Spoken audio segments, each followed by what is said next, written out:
Hello दोस्तों, मैं हूँ माया। मैं आपके लिए एक कहानी फिर लेकर के आई हूँ। आशा करती हूँ कि आप लोगों को ज़रूर पसंद आएगी।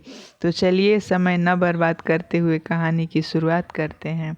मेरी कहानी का शीर्षक है परियों का देश। बचपन में हम दादी नानी की कहानियाँ सुनकर काफ़ी कुछ सीखते थे।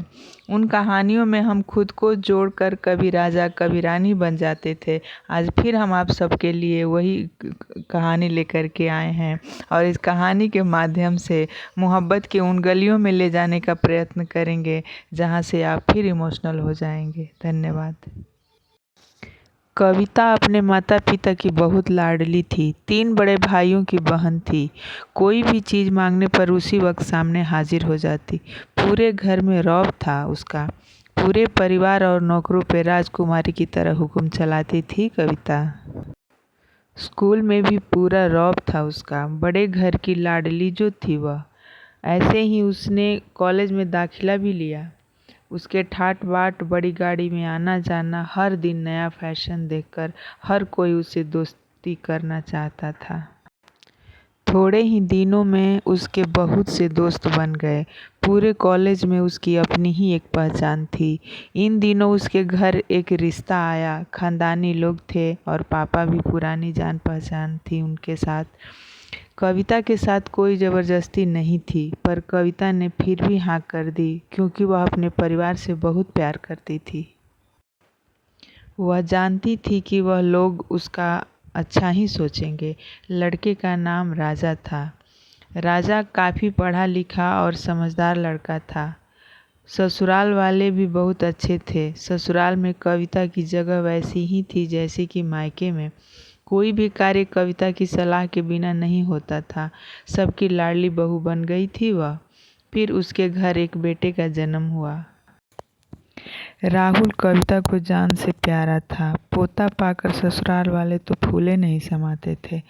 कविता कभी कभी सोचती कि उसकी किस्मत कितनी अच्छी है। उसका हर अपना उसे कितना प्यार करता है।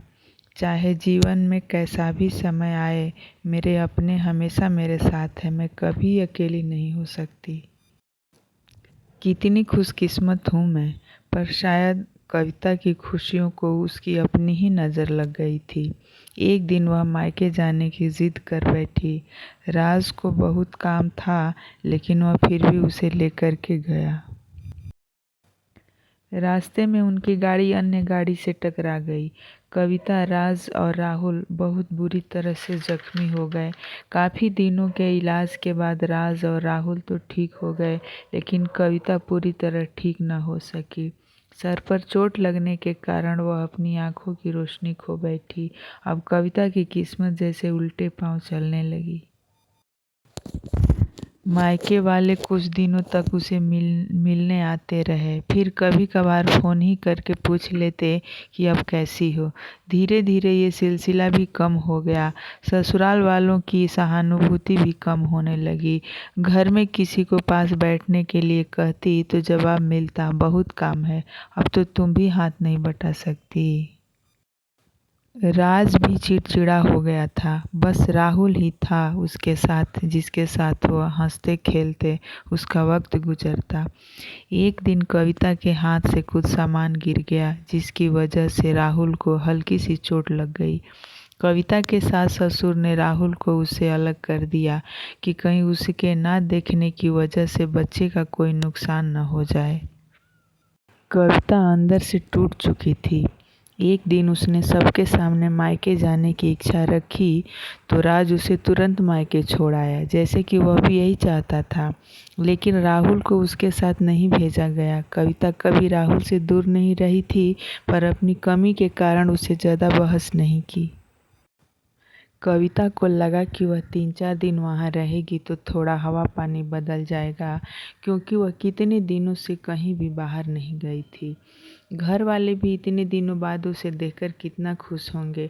कविता के घर पहुँचने पर सब लोग बहुत खुश हुए। खाने में सब कुछ कविता की पसंद का ही बना। उसने अपने मम्मी पापा और भाई भाभीयों से दिल खोल कर बातें की। उनके छोटे छोटे बच्चे भी बुआ के साथ घुल मिल गए थे। रात को सोने के वक्त जब वह कपड़े बदलने लगी तो उसे पता चला कि उसका बैग तो बहुत भरा हुआ था। वह सब समझ गई। वह बहुत उदास हो गई। कुछ दिनों तक तो सब ठीक रहा, फिर जैसे ही सब बदलने लगा, सबका व्यवहार बदल रहा था। वह लोग जैसे थक चुके थे उससे। सब लोग घुमा फिरा कर पूछने लगे कि राज कब आ रहा है तुम्हें ले जाने।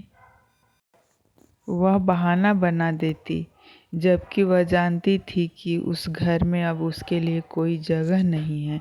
कविता से चलते वक्त कुछ न कुछ नुकसान हो जाता।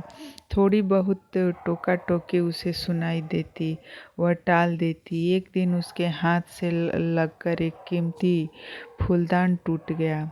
छोटी भाभी ने बहुत हंगामा मचाया।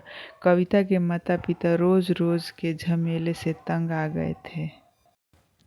उन्होंने राज को खुद से फ़ोन कर दिया। राज कविता को अपने घर ले गया। कविता को अपने परिवार वालों से ये उम्मीद न थी।